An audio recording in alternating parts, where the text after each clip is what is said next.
bagaimana si buta ini bisa menjadi seorang pegawai. Betul? Betul. Tapi kuharap setelah cerita ini kamu bukan lagi orang-orang cengeng yang tidak putus asa, semakin tidak putus asa. Yang mau putus asa, batal putus asanya. Yang patah semangat, bangkit semangatnya.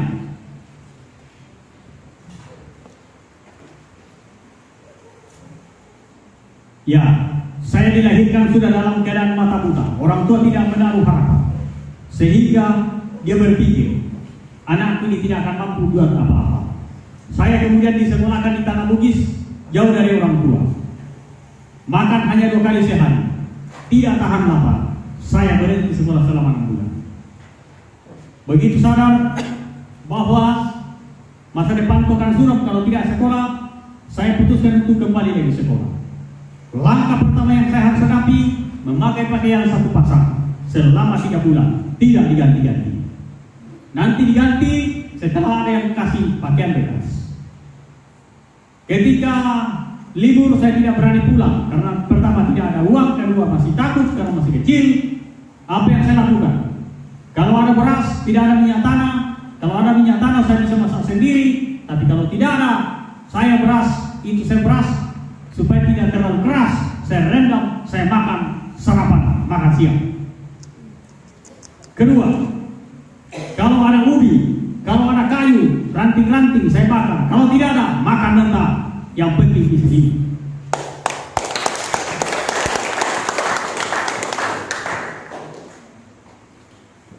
Kalau musim kemarau tiba, air susahnya luar biasa. Oh, bagaimana Pak di masa ini? Saya kemudian mau tidak mau mengambil air 2 kilo dari tempat kami, dipikul jerigen 20 liter. Kadang-kadang ikut di mobil ambil air. Pokoknya dengan berbagai cara. Karena saya diasramakan, di situ berkumpul orang yang kakinya rusak, orang yang matanya rusak, orang yang tangannya rusak. Karena saya mata rusak berarti masih bisa memikul.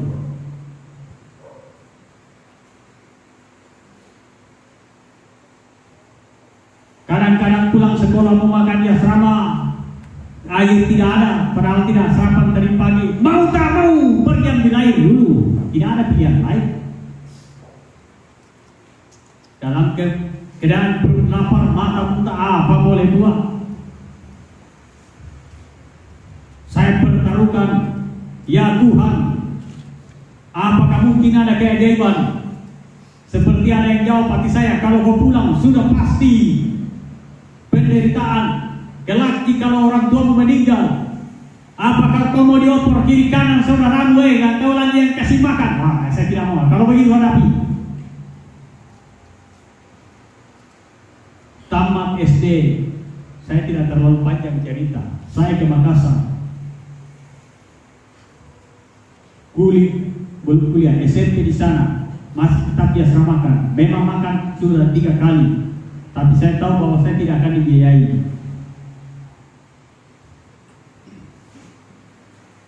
Akhirnya saya bekerja sebagai tukang urut, sebagai tukang pinggul tabung gas, sebagai tukang buang sampah untuk mengumpulkan uang. Tujuannya untuk supaya saya pakai sekolah.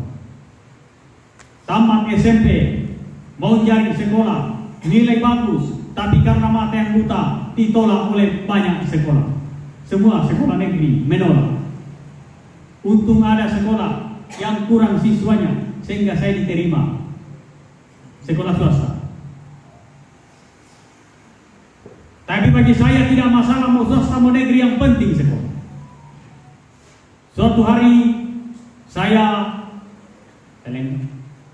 memasuki libur, pas juga hari itu habis uang sama sekali.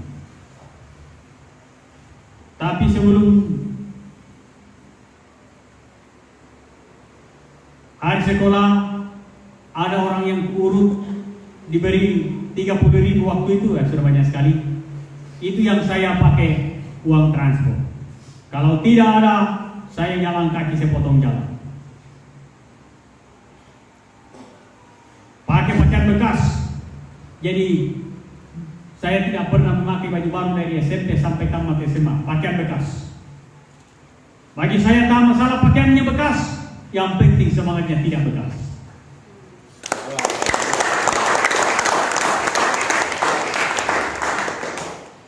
Suatu hari di kelas 3 SMA,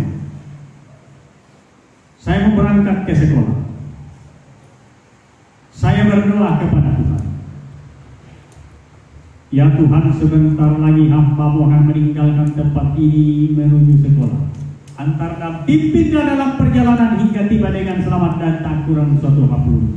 Dalam nama Yesus hamba-Mu berdoa. Amin. Yang pernah ke Makassar tahu ini. Waktu itu jalanan sepi. Saya naik PT-PT warna merah, sungguh binasa. Katanya orang warna merah, saya juga tidak pernah lihat. Dari jalan bawah Karaeng, karena sepinya jalan maka kecepatannya tinggi, meleset perkiraan saya.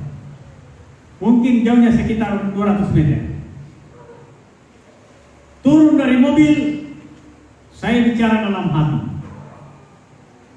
Tuhan, masa begini caranya? Saya tadi dengan segenap hati memohon Kau antar dan pimpin dalam perjalanan. Masa Tuhan kasih tersesat saya sampai ke sini? Apa sih salahnya Tuhan mengabulkan doa saya ini? Kok dikasih begini? Yang benar saja caranya Tuhan ini jadi Tuhan. Ada yang ambil tangan saya, dikasih uang, dikasih penyabaran, dikasih nemo. Saya tidak berterima kasih gara-gara kecil. Di atas mobil ada teman kelas, turun dari mobil ibu-ibu yang bayar. Sampai di sekolah guru belum datang, masuk kelas guru belum datang. Datang guru, selamat siang anak-anak, kami masuk sore. Siang Bu, ini ada LKS harus diambil. Dari sini saya ambil nilainya kalian. Wah, saya teringat. Ada uang tadi dikasih saya waktu saya terbesar. Saya ambil itu uang, saya kasih teman saya supaya diambilkan. Bersamaan saya kasih itu uang. Wah, hati saya seperti ada yang tegur. Nah, itu tujuanmu tersesat. Kau kan tidak ada biaya orang tua. Dari mana kau akan mengambil uang untuk bayar itu uang LKS? Seandainya kau tidak tersesat lebih dulu. Doa bukan tadi. Doamu antar dan pimpin dalam perjalanan dan tak kurang suatu apapun. Kalau kau tiba dengan mulus-mulus di sini, di mana kau dapat uang? Berarti kau kekurangan. Tujuanmu disesatkan supaya ada yang berbaik hati kepadamu untuk kau bayar LKS. Jangan langsung berburuk sangka kalau apa yang kau minta tidak sesuai. Namanya manusia, tentu saya nawar lagi. Oh Tuhan, ampunilah hamba-Mu ini kalau sudah berburuk sangka kepadamu. Tapi Tuhan, kalau memang tujuannya Tuhan membuat saya dapat uang kalau tersesat, kumohon padamu Tuhan, kasih tersesat saya tiap hari.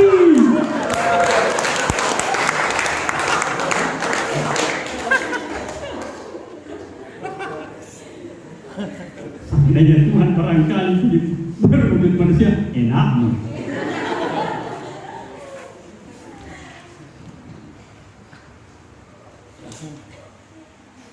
Saya kemudian hitung-hitung, kalau Tuhan kasih tersesat saya tiap hari 5.000 dikali 30 hari kan 150.000. Oke Tuhan, kasih tersesat saya tiap hari. Tapi saat itu tidak ada lagi yang begitu.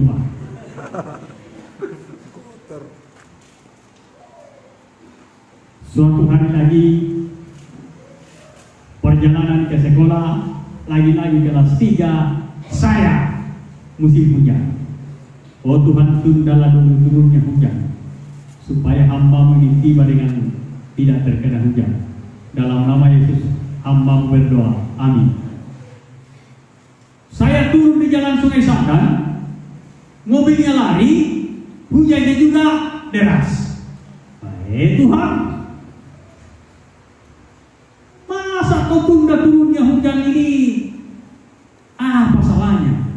Kau kan tahu saya ini orang buta, mau lari jatuh, tidak ada yang mau selamatkan. Tuhan, yang benar saja kau jalankan kebijakan-Mu sebagai Tuhan. Masa tuh nggak kasihan sama saya, Tuhan? Tuh hati saya seperti ada yang tegur. Benar engkau berdoa,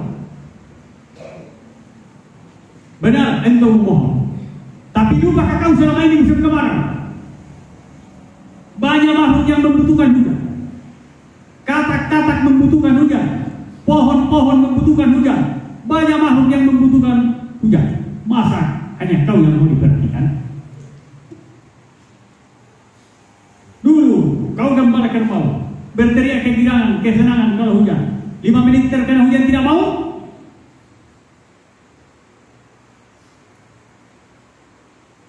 Kau tidak akan sakit ataupun gagal karena hujan itu. Saya gembira lagi. Sampai di sekolah tidak ada yang mau temani dulu. Bagaimana nih? Kalau hujan keras, tidak ada payung, sudah bisa dibayangkan. Dan memang saya tidak gagal sampai hari ini.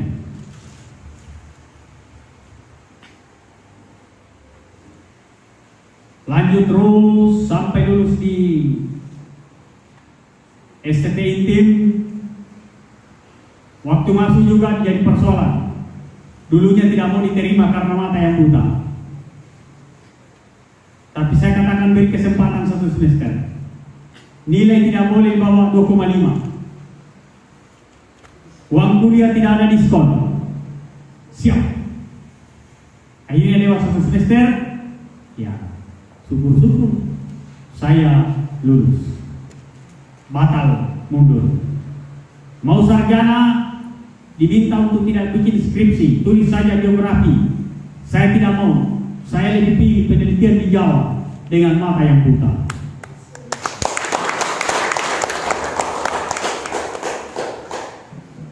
Selesai skripsi, nilai A, lulus, dapat ijazah, pergi sinode gereja, melamar jadi pendeta. Tidak diterima karena mata yang buta. Saya tidak marah, tidak kecil. Saya angkat saja kepada yang terhormat Tuhan yang Maha Kuasa. Inilah ijazah saya yang saya peroleh di STT ini. Dalam nama Yesus, kuserahkan ijazah kemana saja Tuhan mau panggil. Terbuka nekat saya, nekat pergi ke Jakarta, masuk ke Kementerian Agama, siapa tahu ada lowongan, menghadap ke sana, dibuka lowongan, salah paham orang, jurusan musik yang dicari, sangkanya saya jurusan musik, terpaksa aku kasih temanku.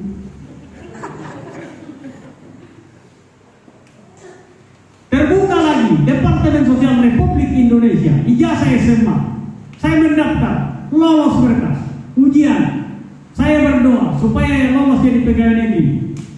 Dengan doanya begini, Tuhan, loloskanlah saya di Departemen Sosial untuk sebagai pegawai negeri, supaya saya bisa bekerja karena tidak diterima sebagai pendeta. Dalam nama Yesus saya berdoa, amin. Ujian, singkat cerita, keluar pengumuman, saya tidak lulus seperti yang saya bilang tadi. Tidak lulus, masuk dalam kamar. Terima kasih ya Tuhan karena pengumuman hari ini sudah keluar dan saya tidak lulus. Saya bersyukur kepadamu karena saya tidak lulus. Teman saya lulus. Teman saya itu punya tanggungan. Ijazahnya sudah hampir kadaluarsa. Saya punya ijazah masih muda. Dalam nama Yesus, saya bersyukur karena tidak lulus. Lebih bersyukur karena Tuhan mendahulukan yang lebih terdahulu. Dalam nama Yesus, aku bersyukur karena tidak lulus. Amin. Ya, kamu kadang silakan, kalau ada yang suatu saat ujian dan tidak lulus, bersyukur sekali-kali. 4 hari kemudian tanggal 11, pengumuman tadi keluar 7 Desember 2007. 11 Desember 2007 keluar surat kabar pelajar penerimaan sarjana teologi di Bulukumba mengajar. Ijazah harus dikirim melalui kantor pos supaya menghindari KKN. Badan Pegawaian Daerah tidak tahu kalau ada si buta mendaftar. Nanti ditahu ketika ujian. Tapi apa boleh buat? Ujian yang di si buta ini diketahuan setelah ujian, sehingga orang mengatakan ikutkan saja ujian, tidak akan lulus. Orang melihat saja belum tentu lulus, apalagi orang buta.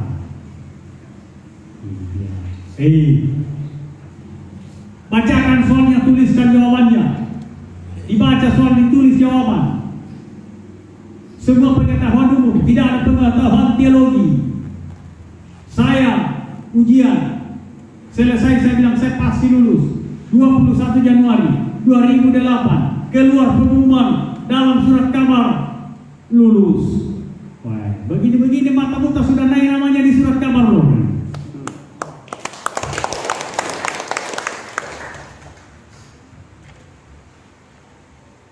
Begitu lulus, saya menghadap ke Bulukumba membawa kepingan koran. Gempar satu kabupaten, si buta lulus, mau diapain? Jatuhkan dengan surat keterangan tidak sehat jasmani dan rohani. Gereja Toraja Jemaat Bulukumba tidak setuju.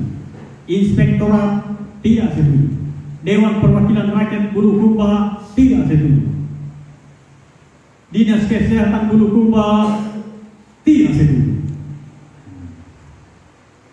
Gereja, pemerintah, DPR tidak setuju.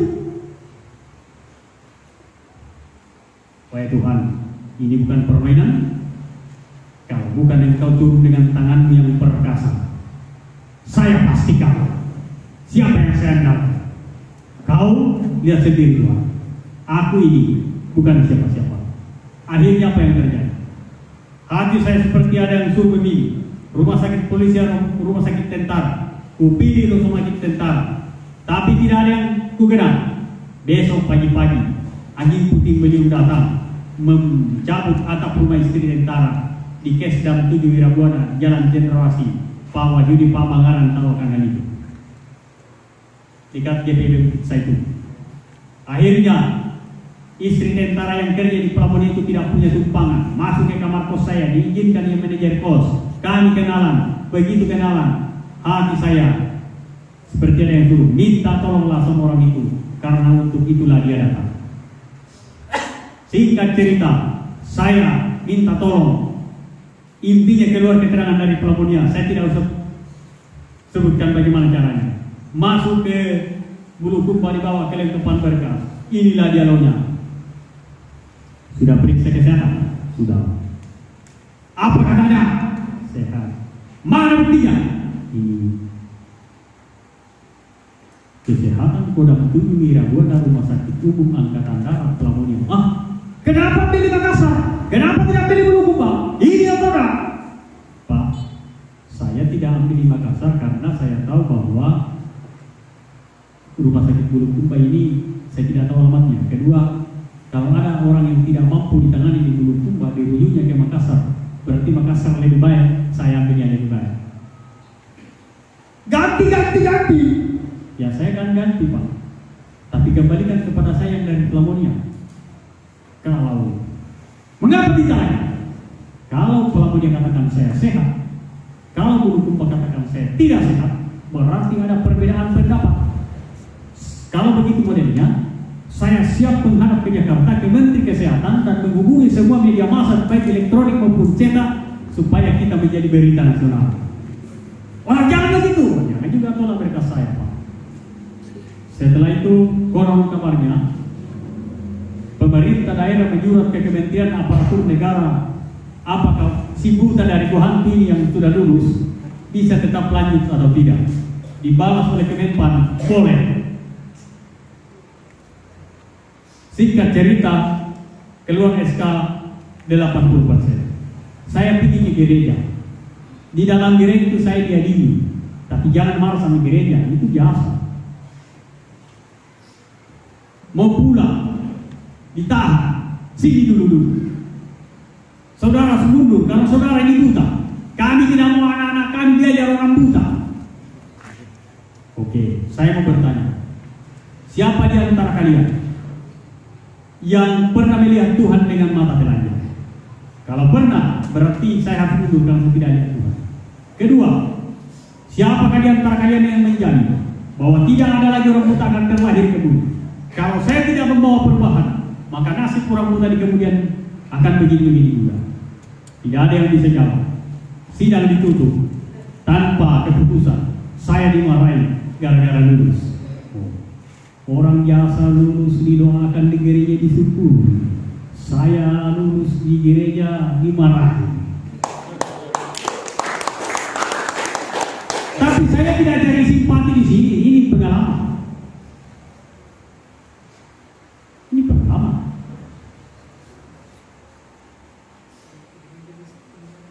Akhirnya saya tidak ke gereja. Kalau hari itu saya pergi berenang di laut, pintar tak berenang. Para orang jabatan dari 80 ke 100%, anggota dewan datang marah-marah, dinas kesehatan datang marah-marah, bertengkar antara dinas kesehatan, rumah sakit umum, DPR. Arsip pemeriksaan di Bulukumba dibongkar, tidak ditemukan nama karena memang saya tidak di situ. Apa yang terjadi? Mau beralih dari 80 ke 100%. Tertulis di Badan Kepegawaian Daerah. Semua pegawai yang mau beralih dari 80 ke 100% wajib mengambil keterangan dokter di rumah sakit umum Bulukumba, tidak boleh rumah sakit lain. Saya ke rumah sakit, disuruh ke BKD, saya ke BKD, disuruh ke rumah sakit. Saya bilang sama rumah sakit, kalau begitu saya tidak mau dipempok, mau setuju atau tidak sama pelamonnya, silakan. Besok apapun isinya, kasih saya keterangan. Saya pulang. Besok saya datang. Apa kata rumah sakit? Pak, kami tidak mau periksa Pak. Kalau kami katakan Bapak tidak sehat, ini masalah besar. Kenapa? Menurut pelamonnya Bapak sehat. Jadi bentrok ini, jadi bahaya ini. Ini bisa lembaga berperang. Kalau kami katakan Bapak sehat, sependapat dengan pelamonnya, berarti DPR marah sama kami. DPR marah sama kami. Oh, baru saya tahu ternyata rumah sakit takut juga sama DPR. Jadi silakan ke Makassar, ambil di sana. Saya menghadap ke BKD. Rumah sakit umum Bulukumba tidak mau periksa saya. Jadi saya disuruh ke Makassar. Oh, kalau begitu silakan ke Makassar. Saya ke Makassar. Rumah sakit pelamonnya tinggal tanggal yang dirubah. Lengkap berkas, keluar SK 100% aman. Itu baru namanya tantangan tapi bisa dilewati. Kira-kira anak yang begitu di sini kalau lulus tidak ada. Kamu tuh punya kemudahan hidup begitu mudah dibandingkan dengan saya. Tinggal kemalasan yang mau bicara sih. Nah, segitu mulai dari pemberian motivasi sampai kesaksian. Saya siap melayani sampai jam 2 malam sampai bahkan sampai besok pagi. Kuna dopa nanti di atas mobil kalau perlu saya tidur. Kalau ada yang mau bertanya silakan. Mohon bantuan moderator.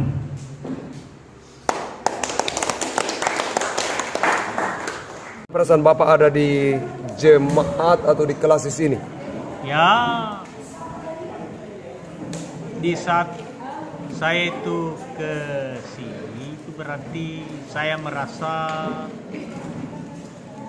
memberikan sesuatu untuk diri saya sendiri. Karena begini, prinsipnya begini. Ketika masyarakat baik, kita baik. Ketika masyarakat bahagia, kita bahagia. Ketika masyarakat menangis, kita pun pasti menitikkan air mata.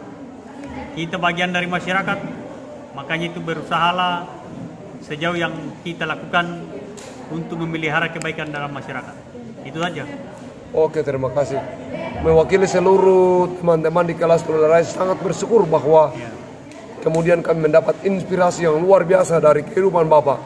Tuhan memberkati Bapak dalam hidup dan pelayanan. Memberkati kita semua. Oke, selamat. God bless you. God bless you.